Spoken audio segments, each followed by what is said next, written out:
once we get that right, which is for me the most important thing, that they have, first of all, respect. The second one is commitment. The third one, passion. Those three ingredients are non-negotiable.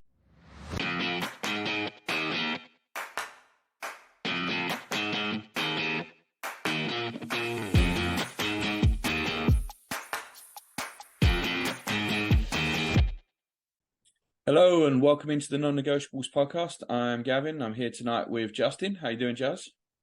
Hey, Gav. Hello, mate. All right, so we lost to Lons on Tuesday night. I think everyone we lose our shit for like 12 hours, don't we? And then I think this one was a very easy one just to move on from because of what's coming up on Sunday, basically. It just it never seemed like the main event, did it? No, definitely not. I think we all knew or were preparing for this Manchester City game, and this definitely wasn't the result we wanted going into that game, right? No, and I said before a couple of weeks ago that before both Manchester City games last year, we kind of lost our shit a little bit. Before the first one was when we got beat at Goodison, and that all went to shit. And then what was it was Brentford, wasn't it? Brentford at home. Yep. We kind of lost our shit a bit there. And then before the second game, it was the draws against Liverpool, West Ham, and Southampton. Yep. So we kind of did that, and in the draw against Spurs, it just worried me it was going to happen again. And I kind of had a lot of them fears allayed by the win against Bournemouth, right? It was kind of like, oh, we're back, we're okay now. And then this performance against Lens was, it was a dreadful performance.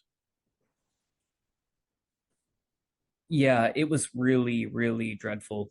Good word. I don't know where things went so wrong, to be honest. I mean, I know we have some injuries to a lot of the first team, but I mean, this was just like shockingly bad, Gav. I thought, like, yeah, really though, mate, who are we really missing? Like from that starting lineup, it's only Martinelli. Like that was as strong a team as we could have put out there. Excuse me. Yeah, the lineup, you're right. But I mean, I know Saka, he wasn't full. Then you have like some of the other people that Arteta's been coy about, with injuries. So I don't know. I mean, maybe that's just giving them an excuse. And factually, we should have just done better. I kind of feel like we said on Monday, you've got to play the game and not the occasion, because we knew that how up for it Lons were going to be and how much that stadium was going to be rocking. And I feel like we basically played the occasion. I feel like we let it get frantic. We let it get quick. I mean, I text you very, very early in that game and said, this feels like a scrappy 1-1. It's just it's so out of control. And I mean, it ended up being a 2-1 defeat, but the game played out exactly as the first 5 minutes said it would. It was frantic. It was people giving the ball away. There was no, we've used the word control a lot this season, and there was absolutely no control in that performance. Well, Gav, I mean, why do you think that is? What is it? I think we got wrapped up in the occasion. I think we let the atmosphere get to us. I thought the adrenaline was pumping and we got fast, basically. We did everything too quickly. There was a couple of little spells where we got the ball down and played, but in the main, it was like ping pong. It was like hot potato from one team to the other. Everyone was good. Because Lons were no better than us. Don't come away thinking that Lons put in some great performance and deserved to win. They were awful, but we were equally awful, and they took their 2 chances. They didn't. It's not like they had a lot of chances. Their chances, great. I think. Yeah. They did. They were 2 beautiful goals, beautiful finishes. Yeah, beautiful goals. Yep. So I mean, yeah, they really lucked out there. I think, or well, not lucked out, but you know what I mean. They benefited. Yeah, so I was talking to Pass on Thursday, maybe Wednesday or Thursday. We were talking, and he was, and he'll tell you more about this when he joins in the second half. But he is not pleased with Kai Havertz at all, and I was kind of, and I know you're not either. Yeah, I know, and none of us are. But going, I'm not pleased with him going forward. But defensively, I think he's been pretty good. He won every header that went up into our box, and I thought strategically he was pretty good. But Pass said to me, "Well, I don't think he's very good defensively," and I kind of understand what he means because he's not doing. You can't see a lot of the defensive work he does because a lot of it is where he's moving and forcing people into taking different routes and different passes rather than because we've adapted our play from this year, right? From last year. So we're not creating as much at all. And I think that's a worry that we're not creating. And part of it is the way that Havertz is playing that role. And he's obviously being told to play it that way. I believe I read his touches per game are about 13 less than Granit Xhaka's was last year. And Granit Xhaka last year was very, very reduced in touches from years before just because of where he played. But Havertz is even further down on that. His progressive passes are lower than Xhaka's. I think we can all see, to me, he's not as good a footballer as Xhaka. But I thought defensively, he was pretty good. And I think all season, really, we've been pretty good. But we just seem to get punished to the max for everything. Every little chance we give up, we seem to get punished to the max. Yeah, it's actually a really weird thing. It's like when you look at our XG against versus it's this in the Premier League. I can only talk to the Premier League. Shocking. But but I can only talk to Premier League because I haven't seen the numbers from Champions League. But in the Premier League, I believe that we are the second lowest XG against to Man City, and I think there's basically nothing in it. I think it's like 0.31 to 0.33 per game or something like that. Yeah, I think I've seen. Yeah, like there is basically nothing in it. Yeah, we just seem to. It just seems like every half chance he's going in against us at the minute, and that's what I was saying to Paz when he was saying about. He was saying we're so open in midfield, and I just don't see that that's the case. Like I don't think that is what's happening. If you look at the goals against us, if you take out the goals, if we forget the Lens game and just look at the Premier League at the minute, Nottingham Forest was a corner. Spurs was what was Spurs? It was a corner, and it was the Sun goal where Saka was doing God knows what, going for a wander down the other side. What are the other goals we've conceded this season? There was Fulham was a corner, and Saka's horrendous error, the back pass. So these goals that we're conceding, we are not being torn apart. Do you know what I mean? Like it's not like there's error on our part. Yeah, they're all kind of stupid things. It's not that teams are running through our midfield. Yeah. I feel the same way, honestly. Yeah, and it was kind of the same again the other night. I mean, we had the Raya giveaway for their first goal, right? And it was a brilliant finish from the guy, but it started with Raya giving it away. The second goal was the 1-2 down our left that completely did Zinchenko. He went in on the first one on the 1-2 and couldn't get back. And maybe, he hasn't played that long in a game for God knows how long. This season he's been off at 70 minutes every game, and that was 78 minutes in or something. Yeah, 78. So we had some, and that's kind of how it's been going for us. But our goal as well, it was Saka nicking it halfway inside their half, playing it to Jesus, and a fantastic finish. So our goal was the same. But that's the bit that concerns me more. It's not the conceding, it's the fact that our goals also are all penalties or corners. Do you know what I mean? Like we're not creating an awful lot. Well, I sent that statistic to you and Paulus a couple days ago about the big five clubs that face the deepest block. That's basically. Right, the low block, right? Yeah. Yep. And so it doesn't surprise me that we're conceding a lot on set pieces and and stuff like that, because we are literally we were number one in that statistic. In Europe, I believe, not just In the Europe. Premier League, but in Europe for the amount of low blocks we face. We've top five also, I will preface that by saying that we have basically played relegation fodder this year. So far, yeah. That is the only thing to preface it with. But yeah, we are facing that. And we knew we were going to face that coming in. Yeah, of course. Yeah. But I do think there's just how can I put it? Like, we are playing a lot of new players,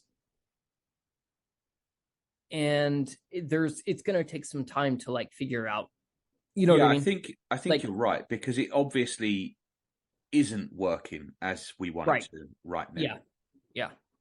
So I think that's pretty clear. There's a conversation to be had here, Juz, about the goalkeepers, I think, because we've looked at all these stats, right, that were thrown out. And you remember in the summer, I told you I didn't believe the stats. And this is why I don't believe the stats. I have watched Raya in 2 games where we've been a little bit under pressure, and he's lost his way in both of them, Spurs and this one. I have yet to see him make a good long pass. I think he's, whatever his stats were at Brentford, they're going to be a hell of a lot lower now. His long passing is not as good as Aaron Ramsdale's. It's not. I don't care what the stats say. It's not. And I think them stats that you were looking at when he was at Brentford was him smacking the ball up to Tony's head. And all Tony has to do is get his head on it for that to be a completed pass. It doesn't tell you where the ball went after that. It doesn't tell you how Tony had to reach to get to it. It doesn't tell you any of that stuff. This is why I didn't believe those stats, and I've now seen it with my eyes. And I'm telling you, Aaron Ramsdale is a better long passer than David Raya.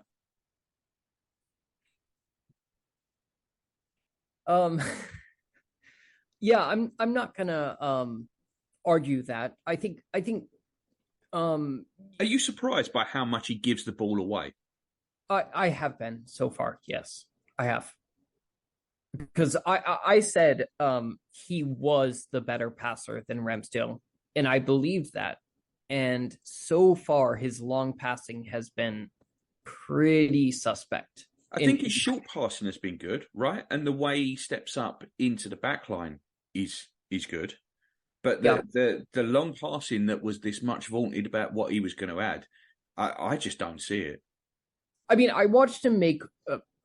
it was against Tottenham, I believe. He made a one-touch long pass straight to whoever was playing left wing at the time. I can't remember if it was Trossard was hurt, Martinelli was hurt. I can't remember who was there. Maybe Nelson. It would have been Jesus, wouldn't it? Because Jesus was. It probably was before the 70th minute or whenever it was. Jesus come off. It would have been Jesus. Yeah, and it was a brilliant pass, but I mean, to be honest, those are too few and far between for me.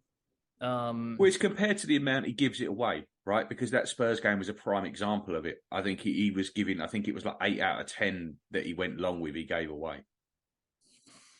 Yeah, kind of shocking results so far. And did you see as well the kickoff at Lons? We did that usual kickoff, and he just did it straight out of play. Like it wasn't even one that Havertz flicks onto no one. It was straight out of play. Yeah, I mean that is. I mean, he's had a few shockers, but I do wonder, Gav. To be fair to him, you know, he's only been with the club now for a few weeks. I do wonder if it's just like maybe like unfamiliarity, you know, with personnel. It could be. I mean, and he's you know, and we're asking him to. He hasn't had a regular centre forward, right? Because so far this season we've had Havertz has played up top, Jesus has played up top, and Ketty has played up top, but we've not had anyone. You know, there's been no run of games for Jesus up top because he's been moved around out wide and all that. You're not going to hit a ball up to Eddie and have it stick because that's not his game. So that is true, and that is definitely a mitigating circumstance in there.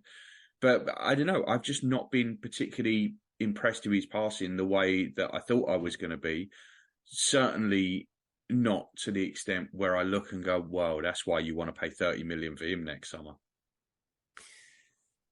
It's a weird one for me because, obviously I was the guy on this podcast that was like, no, I don't see a ton between them, but Raya is better. He's gonna do X, he's gonna do Y, and he's not really doing it, Gav, so far. So I'm, No, and I said before, I don't want to veer wildly with results, right? I don't want to play the result. It can't be every game we win, it's great, and every game we lose, it's not.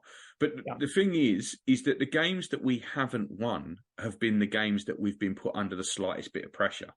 Like, you can't judge the Bournemouth game because it was a training exercise. It really wasn't anything to worry about. I just worry that in the couple of games, and we'll find out on Sunday, the couple of games where he's been put under a little bit of pressure, the result into going long and then just giving it away it's a killer.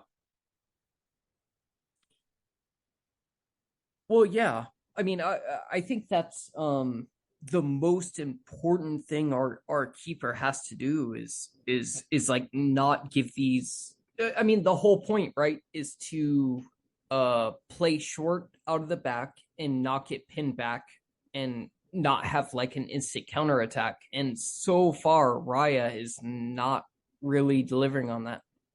And the last thing I want to bring up really with this long passing idea as well, if we are facing as many low blocks as we are, the long ball is pointless.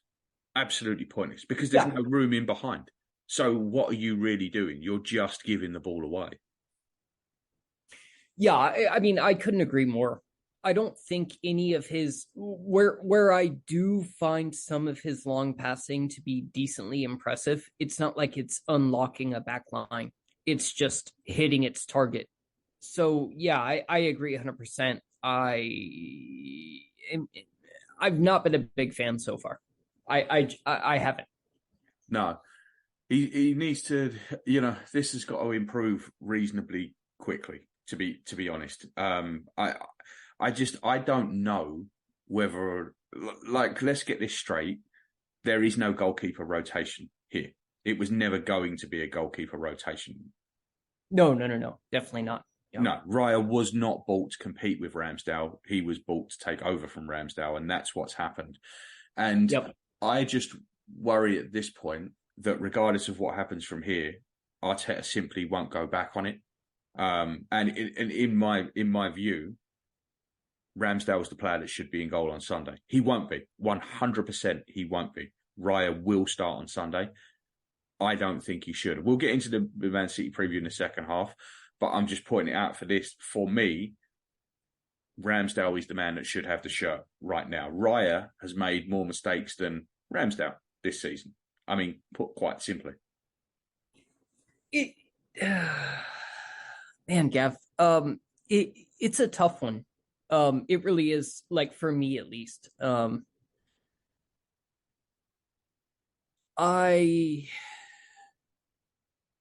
I think Arteta's been so stubborn with this kind of stuff, like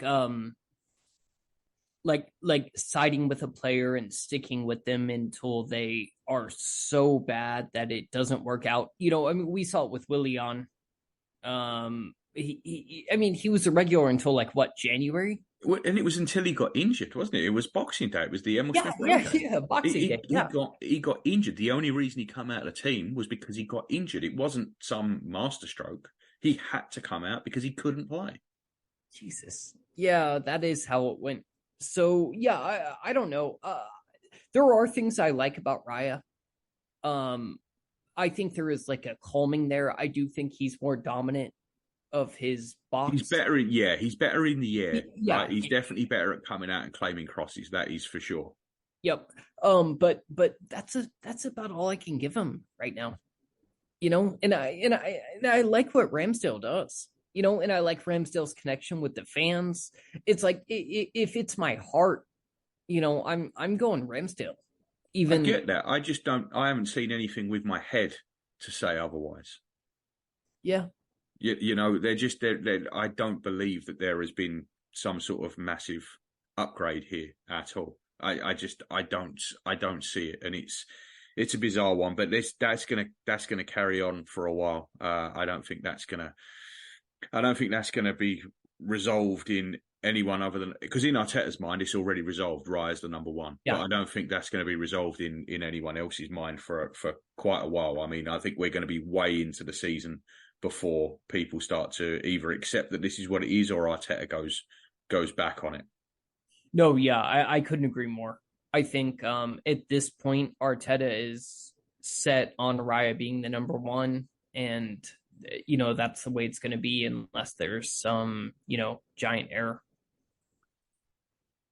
Another thing that I wanted to bring up that kind of came out of this game: can you think of a reason why Trossard has been so poor when he started games recently?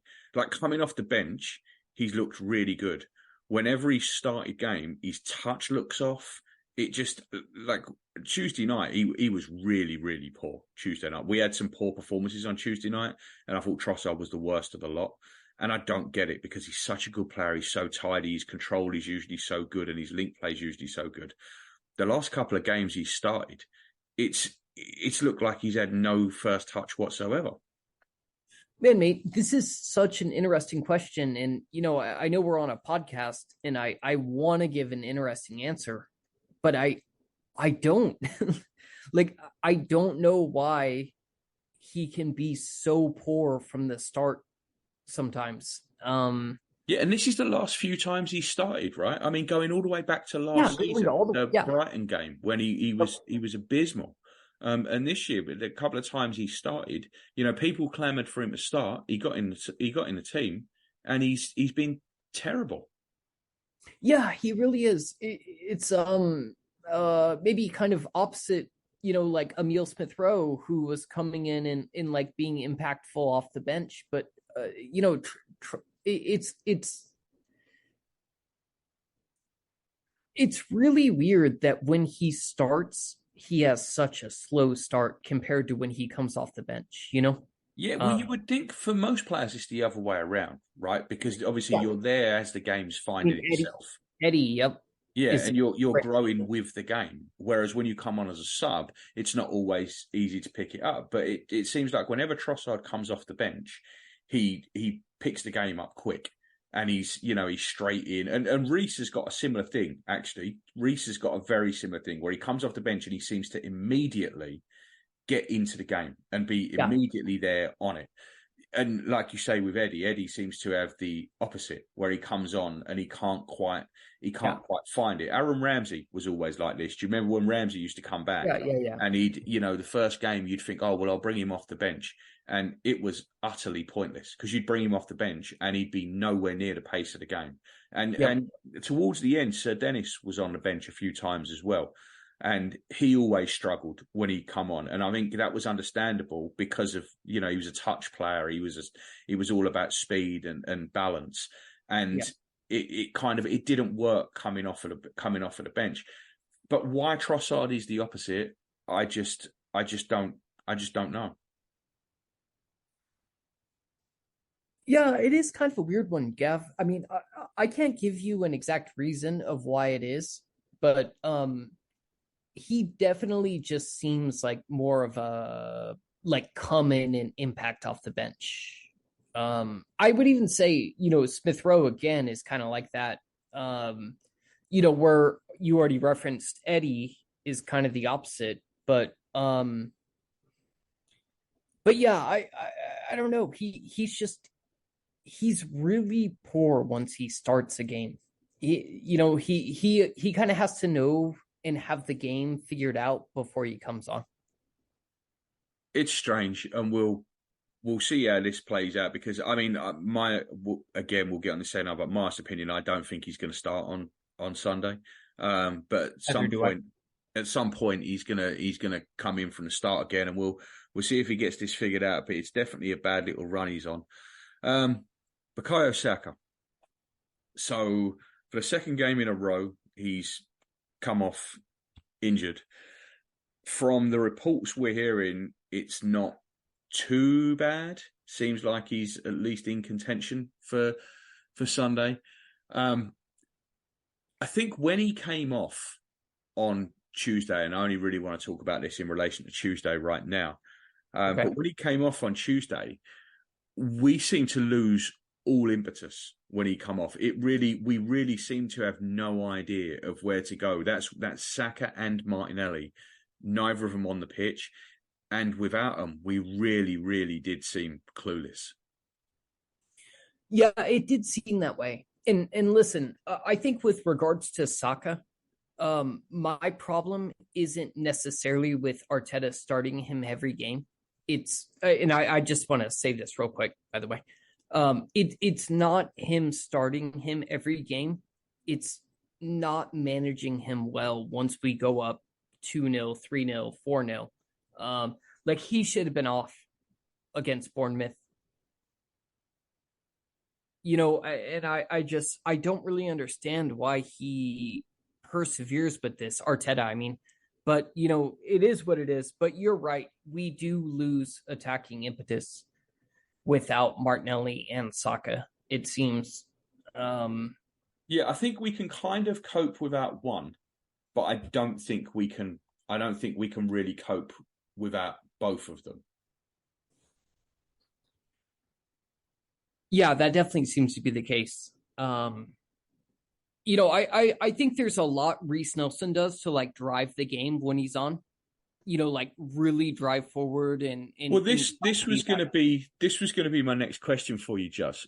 Is it as simple as it was the wrong sub to bring Vieira on at that point? Would it have been better to bring on Reece Nelson, a player who's perhaps more analogous with a Martinelli or Saka type? I mean, he certainly gives you more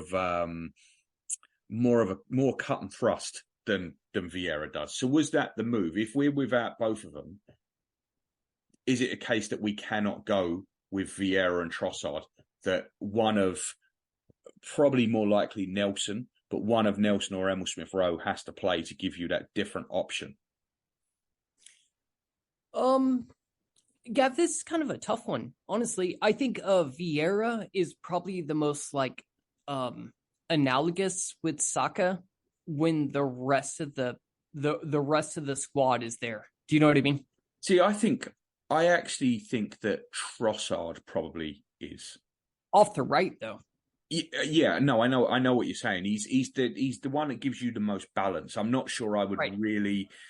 I don't think he equates to Saka as a player, and I don't mean that like is he as good, because of course he's not. But I don't think he gives you. He hasn't got that burst that Saka's got. He's not as direct as Saka. I feel like you lose something, and when you've already lost it with Martinelli and you've got Trossard, who's more of the link man, I just think you need someone a little bit more direct to pair with him, and that's why for me, I think if Martinelli is out and Saka is out, I think Nelson has to be one of the players to come in, just because we just don't have that thrust without him. Yeah, we definitely lose like some like a dynamic player that can make something happen. And with all respect to Vieira, I mean, I know he's a great creator, but I just don't think, like you said, he just doesn't have that thrust or that like playmaking ability that Saka has. Well, we lose all the width as well, right? Because one thing that Martinelli and Saka do is they stand on the touchline.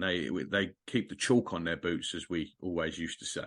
You know, they're very, very wide players. Whereas with Trossard and Vieira, neither of them are interested in doing that. They both want to come inside all the time. And I think that damages the build-up play a little bit, because everything just becomes so congested. Yeah, I think that's definitely the case. And I'm not... I'm... my apologies, guys. Yeah, I definitely think that's the case. And, you know, someone like Reece, or I mean, even Emil, I think he can do it as well, can play kind of both roles where he can come inside and play make, but he can also hold the width at the end. But yeah, I mean, we do feel like a very different team once Saka and Martinelli are off. And I think it's becoming pretty painfully obvious. And I mean, that's understandable because it's two of the best young players in the world. So of course you are going to be, but it's just the way our whole build up just falls apart. And it's not just because they're so good. It's because the whole structure of the team seems to fold in on itself. Well, yeah, I mean, I think they're like the most, like our most poignant attackers, right? Like, I mean, we attack through the wing. Well, they're our main goal threats, aren't they? Right. Yeah, exactly. Yeah. That's basically what I'm trying to say. Yep. And so of course, when they're gone, even just one of them, our goal threat's going to be down because, and they balance each other so well. You have Saka, who's more of like a playmaking winger, but yeah, and a lot more patient. Yep, but he's also a threat from long range. And then Martinelli, he's your, like you just said, like chalk on the heels, like beat your man and cut in. And they complement each other so well. So the fact that we've not really had them it's been telling already. Yeah, and Martinelli's certainly going to be out for a little while yet. We've not heard anything at all on him coming back, so that's going to be a while. So I thought the only player really that came out of Tuesday night with any credit was Declan Rice. And yeah, he was brilliant. Yeah, but even Dec got a little bit sped up early on in that and give a few balls away that he doesn't normally do, but he settled down a bit after that. But yeah, I thought he was the only player that really come away with any credit. Gabriel Jesus got isolated. It was a good goal. It was a lovely finish. But he got isolated a bit and couldn't really get into the game. I thought the game was just sped up to the point where Ødegaard was looking around like, what the fuck is going on? Everyone around me is just losing their head and there was nowhere to go. Havertz was basically non-existent. So it really wasn't. It was just a bad performance, I think, on the night. And it's a shame because we had a real chance to take control of that group and we're only still in the qualifying positions because of a late goal in the PSV game. Yeah, I really think if we could have won this game, 6 points, looking at where the rest of the group was. Oh, it would have been game over. Yeah, that's how I feel too. But it is what it is. It's a missed opportunity, definitely. But I agree with what you said. Jesus, he got isolated and it didn't go well, did it? No, the only thing that went for us on the night really was the result in the other game, right? Because we couldn't have asked for that to go any better. Yeah, we really couldn't have. And I'm happy for that, but we definitely have to do well in this last game. Yeah, and is it Sevilla's away first, right? I believe it's away and then the home game. Yeah, Sevilla's away first, I believe. Yep. Yeah, and we can't lose there. We cannot lose in Sevilla. That would be a disaster if we go there and lose. Yeah, absolutely. It'd be a disaster. And what's crazy is that like Sevilla and Lens are both having like really poor home league form. You know what I mean? Yeah, they've not been. I mean, Lens have won the last couple, so they have picked up a bit, but they've not been good so far this season. This game should not have been as difficult as we made it. I think that's kind of the way I look at it. I don't think that Lens were great. I just thought we were really poor. I think we made that game so difficult for ourselves. I think that's pretty much the best way to say it. Yeah, Gav. It wasn't a difficult game, and we were just shit, basically. Yeah, I mean, I've heard a lot of people say, well, you can't take it for granted. They're a good team. Let's be honest, man. They're not a good team. They're not. Like they're not a good team. They're not a terrible team. Don't get me wrong. They're in the Champions League. Of course, they're not a terrible team, but they're not a team that finishes in the top 10 in the Premier League. No chance. I know they spent big on Wahyu. Looks like a decent player. He does look pretty good. He did. But I don't think they're not finishing above Brighton or Villa. They're just not. So I don't think this was a particularly difficult game. I just thought we played it really badly. And like I said at the beginning, I think we played the occasion and not the game. And it went the opposite way of how it did at the Emirates against a pretty poor PSV side, where we kind of thrived on the emotion of the night.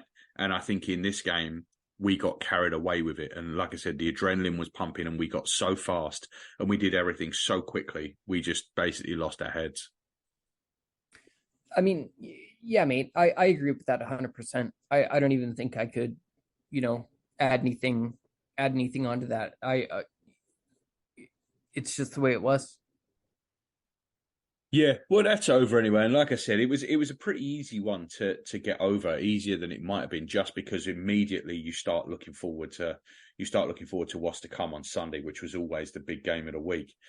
So, well, I think we've done just about as much as we want to do on that, unless you've got anything else on the Lons game, because I'm pretty much ready to move past it. I know we're running short of time. What did you think of the subs? Did you? I mean, I thought it was just a bit of desperation. I don't think they're the subs that he wanted to make. I think in an ideal world, he'd like to give Partey a little bit of a run out. I think the subs were made all trying to just change the game. I thought Smith Rowe again looked bright when he came on. Other than that, I don't think there was anything particularly wrong with the substitutions in this one. They didn't work, but I don't think the process in making them was wrong. Yeah, I agree there, and I do appreciate that he made them a little earlier. I think, which is great, because that's been a big criticism I've had of Arteta. Yeah, I mean, he tried to turn the tide. Like I said, I thought he got the first one wrong. I didn't think it should have been Vieira come on. I thought it should have been Nelson, but I understand why he went for Vieira. We were winning at the time, and you think that maybe Vieira is going to help you keep the ball a little bit more than someone who's more direct like Reece. I just thought it just didn't play out very well. But I don't think it was a terrible sub, and the rest of his subs, I mean, they just, he tried to do what he could on the night. We just weren't up for it. We also had some travel delays getting over there as well. I don't know if you heard about that. I did. Yeah, I did. We had a few issues with that as well. I mean, I'm still worried about how leggy we look in a lot of these games. It just doesn't look like we're as fit as we need to be. Yeah. I feel the same way. I've actually been pretty concerned about that. But that also kind of adds in, to me at least, like the delayed substitutions. It makes it make even less sense, because I agree we've been leggy, and yet Mikel continues to make these 80th minute subs, and we're just not clicking yet. I think that's the way to say it, is we're just not clicking yet. We're not there. But all right, mate. Well, listen, let's leave the first half there. Passy's going to join us for the second half, and we'll preview the Man City game, which is the main course for this week. So I will see you after the break. All right, mate.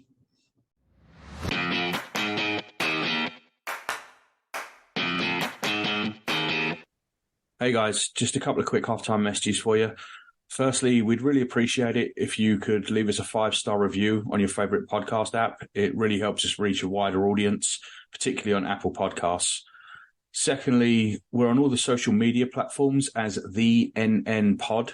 We're really trying to build a strong Gooner community. So next time you're on Twitter, Facebook, or Instagram, look us up, give us a like or a follow, send us a message, interact with other listeners, or just have a look around.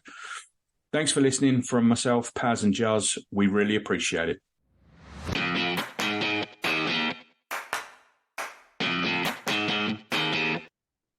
Welcome back into the Non-Negotiable podcast. This is part 2. Time to welcome Pascal into the frame. How you doing, mate? I'm good. Thank you. Good stuff. All right. Well, we recapped what we could remember about the Lons game. We've both kind of moved beyond it now. So that's done and dusted. It's time to look forward to the big one of the week against Man City. I just want to start here, Paz, and I wanted you on this before we really dug into it, because I know that you've got different feelings to me on this. But there was a lot out there that Saka shouldn't have played Tuesday night. Saka needs to be rested, Saka needs this, Saka needs that. My personal feeling is that he had to play on Tuesday night. It's a Champions League game. You don't rest your best players. Paz, go ahead. I mean, just tell me how you're feeling on this, because I think you speak for a big portion of the fan base.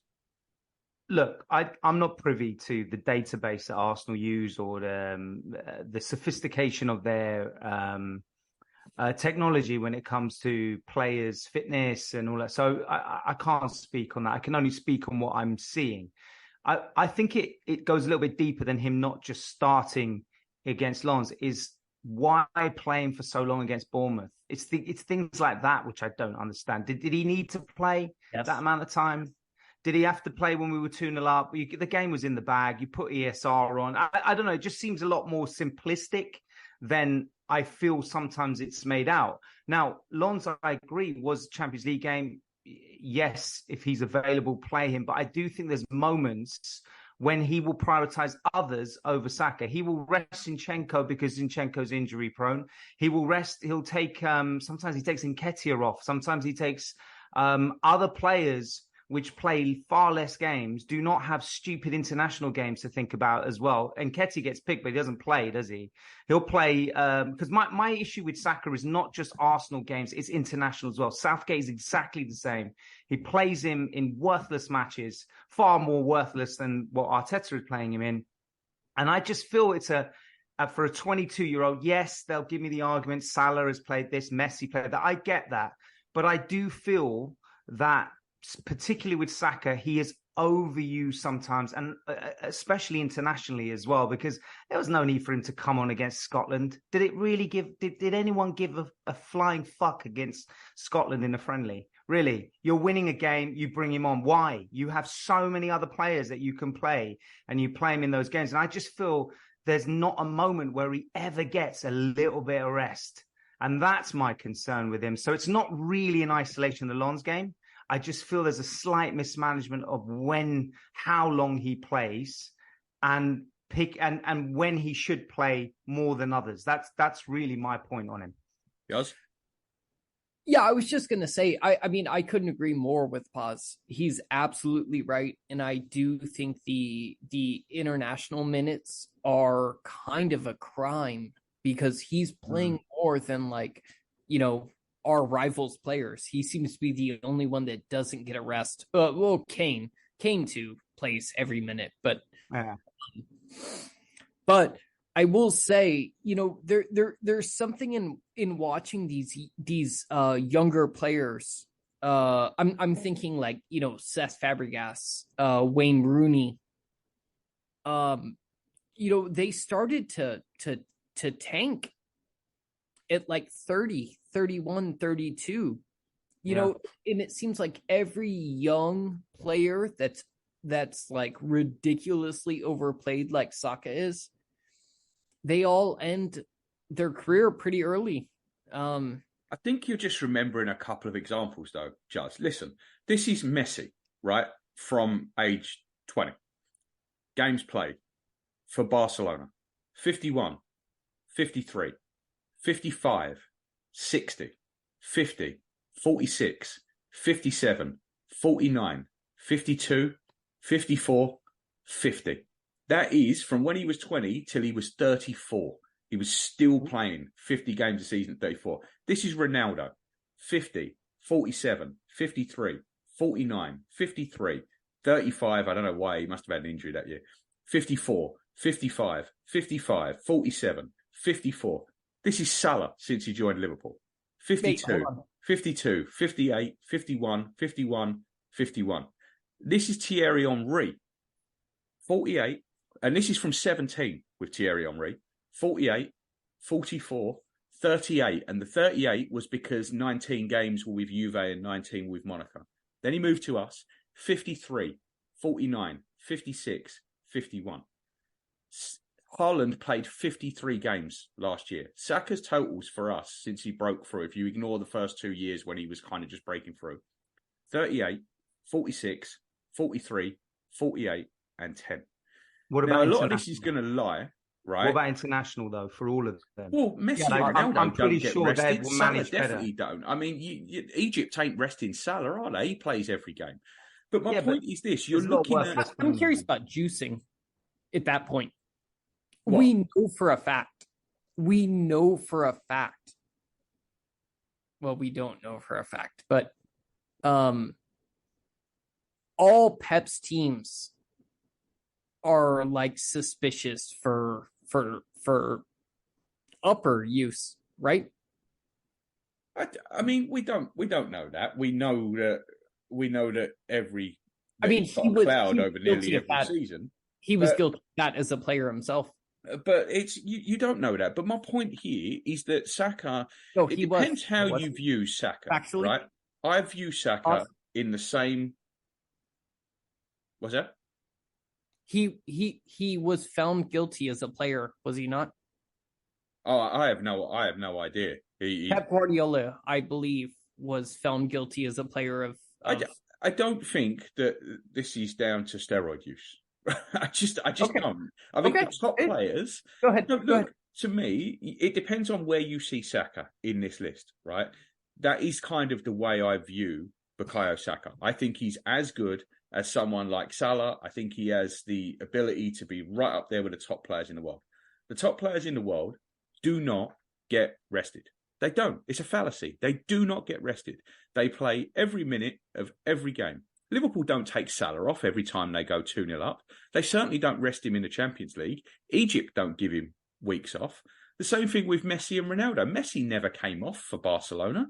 He played every game. He played every minute of every game.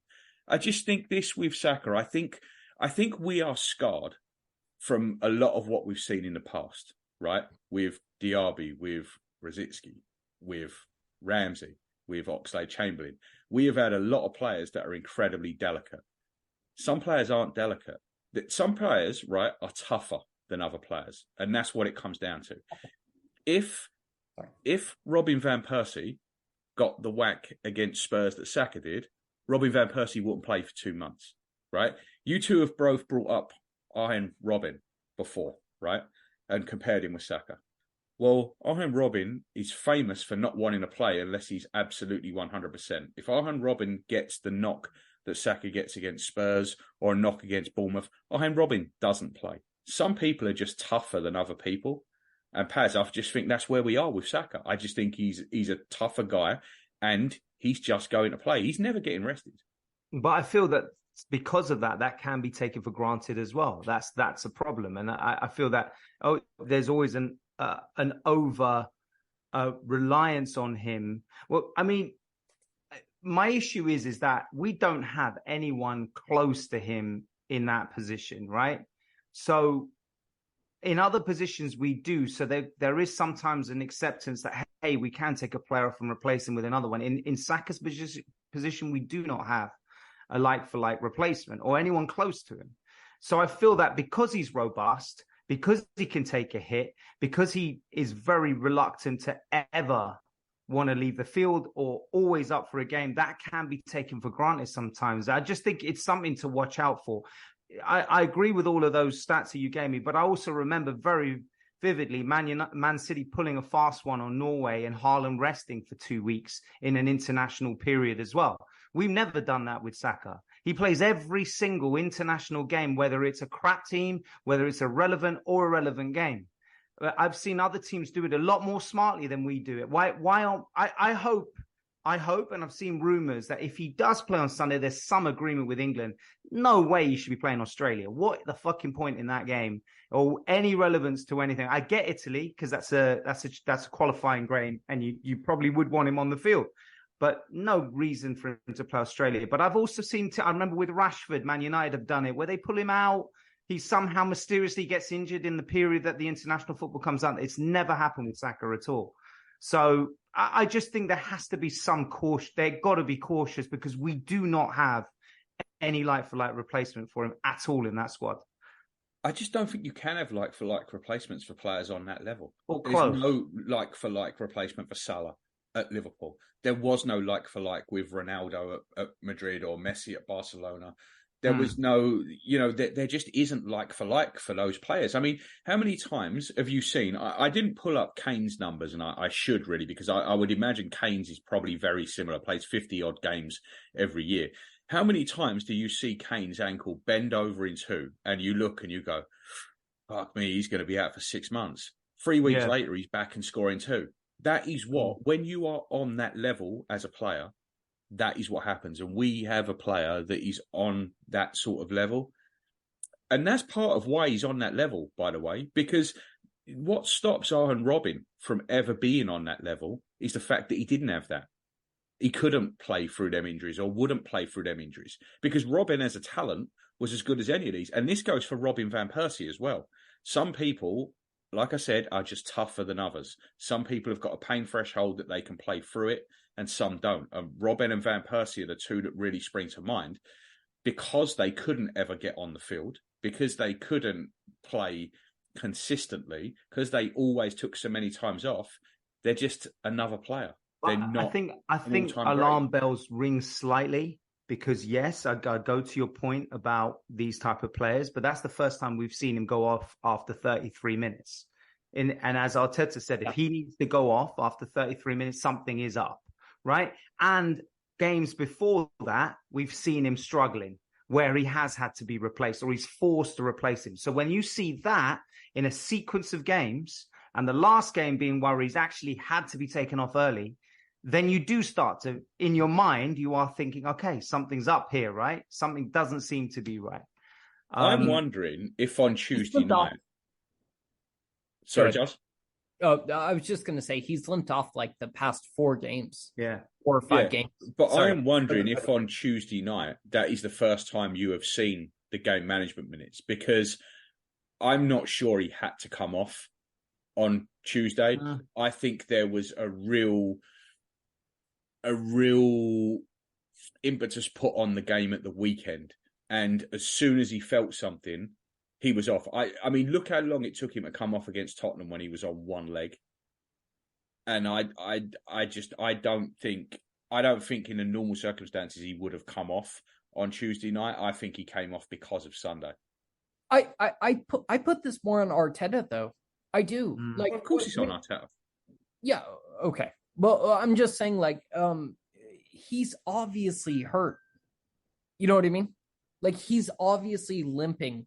He can barely walk, and he's getting subbed after like several other players. I don't know. I don't like it.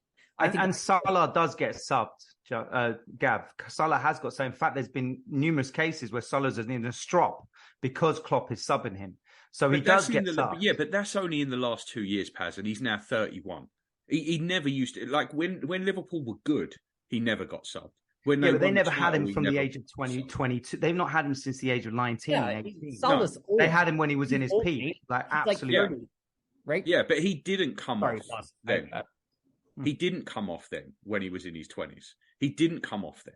He's only started coming off the last kind of year. And yes, you have seen it when he's come off and been pissed about coming off, for sure. And that is Klopp managing his load. But I don't know. I don't think you're ever going to see Saka rested for an important game or any game, really. Like, he's not coming out of missing a league game. And I take your point about the way to do it is to bring him off when you're winning. I do understand that point.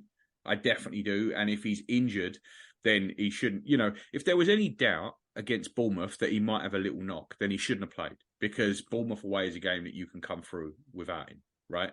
But I think Tuesday night he had to play. No, I'm gonna cut in here. That was the point I was gonna make, is that he should come off, when we're in a lead. Yeah. But I do think that any time we're like 3-0 up, there's no reason to keep Saka on the pitch. And I find it shocking that we just continue to like overplay this kid, to be honest. And I don't know. What do you got, Paz? Because I Justin, to go to that point, and I think this is really the crux of it. And that was really what my anger was not, as I said, it wasn't purely because he started against Lens. It's what happened before that. I've seen Haaland come off when City are 2-0, 3-0 up. Yeah, I've seen some of their top players come off at that period. I think that's where Arteta at the moment needs to learn a bit, because if they're your best players, you have no reason to carry playing them when you are winning a game at a canter. That's all I would say. There's no point having Smith Rowe then and, not using him at all when you know that he's not going to do anything to harm the attack or do anything which is going to cause, like Pepe used to do. He's not going to do that, is he? He's going to be more or not, but he's going to come in. He'll be effective when you're 3-0 up. So I just don't know why there's a reluctance sometimes with that. Yeah, I couldn't agree more, Paulus. And it really frustrates me. But, I mean, it is what it is, right? Gav, Yeah. All right, well, let's move on to the City game. It's a good chance to go to the starting lineup, which I think Saka will be in 100%. I don't think there's not the slightest doubt in my mind that Saka's going to start. So where are we at on this, guys? I think it's going to be Raya in goal. I think you're going to see Ben White, Zinchenko, Saliba, Gabriel. And then I think is where the change is going to come, because I think you're going to see Partey come in. And I think Rice is going to play with Ødegaard. And then I think Jesus is going to move wide. Havertz will move up top and Saka on the other side. Where are you coming in on this, Paz? I'm coming up. I'm coming in more or less just to what you said. I'm being facetious, but surely Ramsdale should be starting now after that mistake by Raya, because it's. Well, we had a little discussion about that in the first half. And we did, yeah, we did. My view is yes, Ramsdale should be starting, not because of that mistake, but because I don't see that. I just think Ramsdale's better. Yeah. I think you can put a case for that. But anyway, Raya will most likely start. I'm in agreement with everything that you said up until the front three. I feel it will be Jesus, Saka, and Trossard.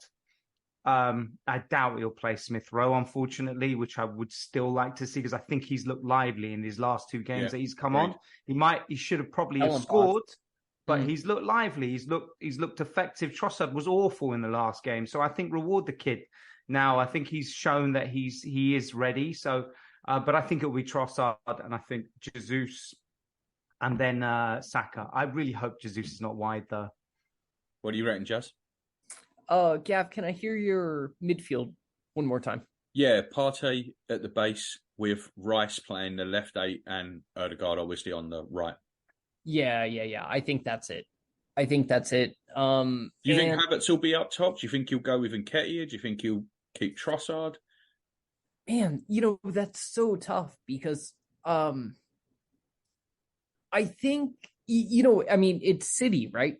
Like it's Manchester City, so maybe we're gonna try to surprise them. Do you think that the fact that we went into the Charity Shield with Havertz up top makes it less likely then that he's going to do it again? I do, actually. Yeah, I do, but only because I know Arteta plays these games. You know what I mean? Like if anybody was injured, he'd be like, no, there's no chance of them playing, but then they'd start. You know what I mean? Like how he does those. So what do you think the configuration of the front three is going to be then? Man, I'd kind of like to see Havertz at center forward,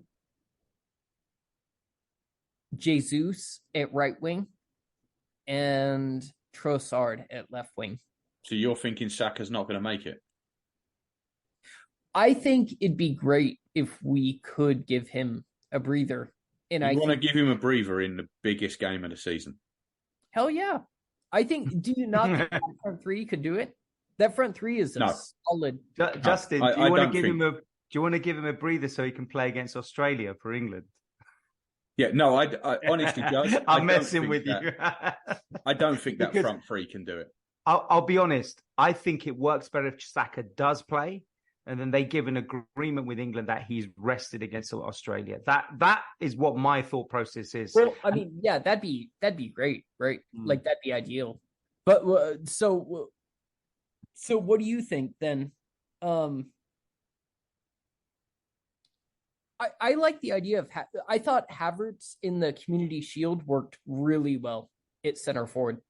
Yeah, I did too. I mean, it is a slightly different game, I guess, just because of the pieces they haven't got, as well as the pieces we haven't got. I think not having Martinelli is such a big blow for us. Like it really is a massive blow not having Martinelli. And obviously they don't have Rodri. So without Rodri, you've got to be a little bit. Chance. Well, you've got to be a little bit more confident of dominating that midfield, right? No Stones either, I think.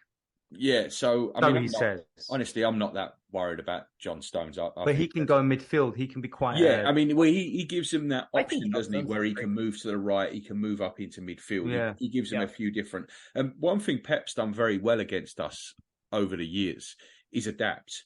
Right, there's been a few times where we've been massively on top, and he's made changes. I mean, the home game last year, we were excellent in the first half, and in the second half, he made changes at half time, and they come out and ripped us to shreds in that second half. So Pepe's very good at that, and part of it is that he's got obviously very good players, but he's got players that are very malleable. Do you know what I mean? They're adjustable. He can make moves on the fly that I feel like we still struggle to make. I think it's good. Thank goodness De Bruyne is out, because I really am tired of seeing him score against us nearly every single game that he plays. So I'm glad he's not around. Rodri's also a pain in the arse. He's scored against us, I remember, a few seasons back at home. So I still think they've got some really annoying players like Bernardo Silva, who seems to turn up against us as well. Grealish can be a pain as well. But Alvarez is in great form for them. So by no means is this going to be an easy game. But I don't think we're going to be approaching it like that. I would like us, as we've just discussed there, but I would like us to have a robust midfield, because I think it's really important for this particular match to be strong in that midfield area and win that battle. So do we all think Partey's going to come back in? I do, yeah. I think Yeah. As much as I prefer Rice in his role, I do feel I would rather Rice play a little bit more advanced, a la Saka. I know it's not the same, but we know that Rice can run forward. He is dynamic. He has got a pass in him. So I would rather him than any of our options that play in that 8 role that we have. If that means Partey is there in the base, so we just have double security in terms of defensive nous. I don't know what that means with Zinchenko, if he would still invert him. But I would prefer that approach for City in particular. Yeah, I agree, and I do think it's a one-game approach. Yeah, I think you look at it as a different game. Do you know what I mean? Because I think we need that in this game. Arteta's not giving up on Havertz at left 8. No, like he's not giving up on it, and that's absolutely fine. If he wants to give it a go, let's see how it works. But I think for this game, especially where you've got to fancy our chance in midfield, and like you say, with Zinchenko inverting, and I think he still will do that, it gives that box midfield, right, where Zinchenko comes in, Partey's more to the right, Zinchenko comes in, and they're almost like 2 defensive midfielders with Rice and Ødegaard in front of them. Yeah. I'm curious what you guys think City's midfield 3 will be without De Bruyne and Rodri. Yeah, that's interesting. Paz, what have you got for this? Because I think he will play Calvin Phillips. I think he's going to start Phillips. He almost has to, right? Yeah, I think so. Yeah. I think he will have him. He might also push. Sometimes he puts a Kanji into the midfield. It's like the kind of Stones defensive midfield role. I don't know if he's going to do that. Silva's obviously going to start, right? Bernardo Silva will start. Yeah, I think so. I think Grealish. Well, there's also that Doku. Yeah, Doku will start wide, but the other midfielder will be Nunes, right? Who they signed from? Nunes. I forget the about other midfielder. Actually, yeah. So I think it will be That's a Phillips. good point. Yep. Yeah, I think it'll be Phillips, Nunes, and Bernardo Silva will be the midfield 3. And I'll be honest with you, that is a midfield 3 that Rice, Partey, and Ødegaard should win. They should win that battle. I agree. Yep. Yeah. So as good a player as Bernardo Silva is, and he is a fantastic player, we're pretty clear in the other 2. I think that's a win for us. Yeah. I couldn't agree more. I think that we would have a superior midfield in that situation. And I guess the other question for them, I mean, he doesn't play. Foden isn't a central player. There's a lot of talk, especially in England, about Foden could be that third midfielder. That's not what he is. He's a wide player. He's a goal scoring wide player. I do wonder if in this game, if he brings Foden, if he plays Foden and Grealish rather than Doku. He might do for perhaps to be a bit more, have a more defensive mind. And more ball security as well. More security, yeah. Because Doku was a very direct player. And I guess Grealish can be as well, but Grealish does tend to cut back and he will obviously come back and defend. Yeah. So I agree with you. I think that sounds plausible. I think Alvarez with Haaland will be up top though. That seems to have been very successful for them this season. Yeah, well, Alvarez is in really good form. Yeah, it's interesting what they do at the back as well, because I can kind of see without Martinelli, I think it reduces the need for them to play Kyle Walker, and I just wonder if they'll go to more of a back three, and not play Walker, because we you obviously don't have the pace threat down that side, which tends to be when they go more towards Walker. Juz? Yeah, I think you're right. I mean, like Walker he's brilliant in what he does. He's fast, he's physical. But I don't think he's exactly what like Pep likes in a like central back four-ish position. No, it wouldn't surprise me if they went Ankjani with a three at the back with Ankjani and Diaz and Gvardiol as the three. Akanji. What did I say? Akanji. Akanji. The new signing from Saudi Arabia. Jumanji. I don't know. I had Jumanji in my head. Yeah. So it wouldn't surprise me if they did that. If they went back three like that. I think so. Yeah, that's what I'm thinking as well. I actually think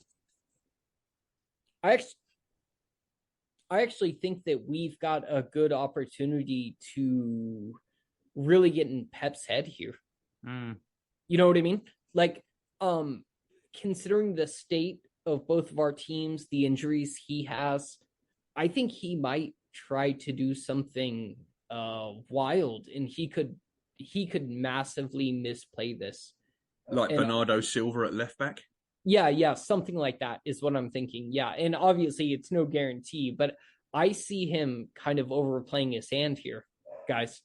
The worry is kind of goes to what Gav said. The worry is he's good at rectifying any issues he makes. So even if they start off a bit cagey, and we had a really good first half against them last season, like you said, they came back in the second. We also had how we lost that game. We had an excellent game the season before that when Rodri scored in the last minute and we had a sending off and we kind of lost our heads and we hit the bar and, we took the lead. So they are good at getting the game back in their favor. So I think that's something we have to really watch out for. Plus, pressure's on us as well, because in the back of our minds, we have a terrible record. It's the worst record against any team. Isn't it in our history? Yeah, and it's the worst. Yeah. No one has got a worse record against Man City than us. Yeah, I know. So there's pressure on them because they just lost. They don't want to be losing again. But there's also pressure on us because we've such an appalling record against them that I really hope that we don't go into that overly nervous and we try and take the game to them, but at the same time have discipline in the way that we play. I think if we want to win the title as well, we do have to win this game. I just think we've got to take points off Man City, and this home game is the chance to do it, right, Juz? Yeah, absolutely. I think at home we have to win this one if we're serious title contenders. And I think with the injuries and the suspension to Rodri, this is our best chance. I mean, we just saw Wolves do it. We should definitely be able to do it. And I mean, I know it's like different situations, but we should be able to do this. And like Paz, I believe it was Paz, said our matchup in midfield is superior, I think, to theirs. I am worried about the lack of chances we're creating, though. Like I can't help but be worried about that this season. It's just not worked with the way we've been playing. Paz, if we're struggling to cut open, and I know we've just scored 4 at Bournemouth, but even then it was 2 penalties and a Ben White header from a free kick. Do you know what I mean? Like, it's not like we're playing some free flowing game. If Man City decide that they'll take a draw, and honestly, I think if you said to Man City right now, you're going to come out of that with a draw, I think Man City would say, yeah, fine. Move on. Yeah, they'd snap your hand off for a draw. Yeah, I think so. Yep. So how are we going to break them down? Like, we've got to try and find some fluidity from somewhere, and we're talking about, we don't know who's going to play. It might be Jesus wide left. Jesus might play through the middle. We might see Havertz up top. I don't know how we kind of get this moving. Well, we have been susceptible to make errors when we play Man City, and that invariably has led to us being punished. So, the last home game, I remember, was Gabriel's kind of, I don't want to just isolate him, but I remember his mistake led to them scoring that second goal. And then in the season before that, obviously Gabriel got, was it Jesus? No, it was Gabriel got a red card, and we just lost our head. So I think that's firstly what we need to sort out, is to be a lot better on the ball and try and avoid these stupid errors.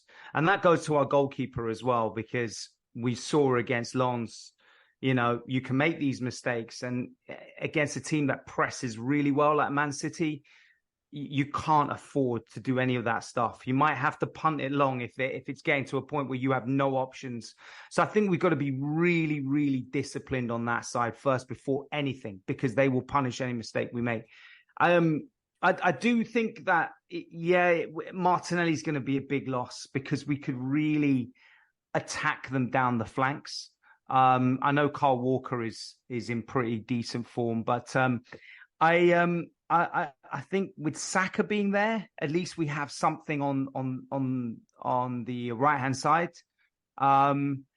So yeah, it's a tough one. It's really tough, because I like you have been a bit disappointed with the chances we've been making, but I think it really has to start with us going into that game with a mentality of firstly trying to take the game to us, but being highly disciplined in how we defend and how we organise. Juz, do you think it's going to be a similar setup without the ball to what we saw in the Charity Shield, where we don't go pressing super high, where we're quite happy just to let Man City keep it at the back? Because we've seen that a couple of times this season, right? We did that against United and we did it against Spurs. And to be fair, in that first half against Spurs, it worked really well until Rice went off and we lost our shit in the second half. But I kind of feel like we're not going to go mad gung-ho pressing in this game. I think we're going to say to them, okay, you hold the ball there. Yeah, I think you're right, Gav. I don't think we're going to press like crazy high or anything like that. I think, with like a Party and Rice in midfield, we're going to be content to try to win the ball more in like the middle quarter, as opposed to pressing the goalkeeper or center backs. So I don't know. I mean, it's going to be a tough game no matter what, right? But I think a lot of it depends on who's available as well. Like if we play Jesus versus Havertz at center forward, I think it's going to change the way we play. Yeah, I think to me that's the biggest question, really, because that affects obviously the midfield as well. But I think we all agreed on the midfield three. So then it's just, is Havertz going to sit on the bench, or is Havertz going to play up top and move Jesus wide? I think that is the big question, right, Paz? That's the one that we're going to have to wait and see. Yeah, and I know you're not a fan of this, but I think they might be considering the aerial side of Havertz as well to perhaps give something of a different approach. I know we saw that bloody kickoff in the last game. I'm sure you talked about it. So I do. There is maybe that element of thought on their side. Not that I subscribe to it, but that having Havertz in a centre forward role could mean we could be a little bit more direct which City actually did against us when we played them at home. Yeah. And they did it quite effectively. So that's maybe... Havertz is very good at setting traps as well. Yeah. Like one of the things that you saw in the Charity Shield was how we didn't want the ball getting out to Kyle Walker's side. So what Havertz did is he lined himself up a little bit further to the left to prevent that pass, and he forced to the right where Saka and Odegaard were waiting. I think if he doesn't play Kyle Walker here and Jesus plays on the left, there's a chance that we flip it and Havertz starts trying to trap to the other side. So he forces, instead of going left to Guardiola, he makes him go to the right-hand side to where Jesus is going to be waiting. So I do wonder if that's going to be a part that plays into it as well, because I think the stuff we do when they've got the ball here is every bit as important as what we do when we've got the ball. Juz? Yeah, I think that's a really good point, Gav. I think there are some really nice combinations we can make depending on the midfield and front three that we pick. But yeah, I think that's a really good point. You've got Havertz and Jesus and, hopefully Saka, right? That are all like, pressing machines. We may be really able to isolate out in that direction and really hurt them. Well, if Rice is playing further forward as well, you can throw Rice in there with Jesus out on that left side for us. Do you know what I mean? So then it makes even more sense to try and trap them when you've got the best intercepting and ball recovery midfielder in the world. It makes it a lot more sensible to trap to that side. Yeah, I definitely think so. I think that midfield of, having Odegaard, who's really good at pressing, and then Rice and Partey, who are very good at ball retention and winning the ball back. I mean, that's like, we're going to be all over City without Rodri and De Bruyne, I feel like. Yeah, well, as you said, this is the main event for the week. I've been looking forward to this one in equal parts with excitement, anticipation, and I don't want to say dread, but kind of dread, because I feel it's that big a game. It's a make or break game for the season. Oh, I don't even want to watch it, to be honest. I don't. I'd rather watch it this year than last year. Yeah, that's my thought. More than this year, I think. Every year we've had De Bruyne score, Rodri play a blinder, so at least we don't have to worry about those two. At least. Yeah. All right, guys. Well, thanks for that. I think we've covered that pretty well. And we'll be back on Monday to talk about what went on, which hopefully will be a massive, massive win for us. Yeah, probably sounds good. 4-0 to the Arsenal. Yeah. Okay, mate. All right. Well, let's call guys. time on this here, and we will see everybody on Monday. Good night. Sounds good. Cheers. Good night, guys.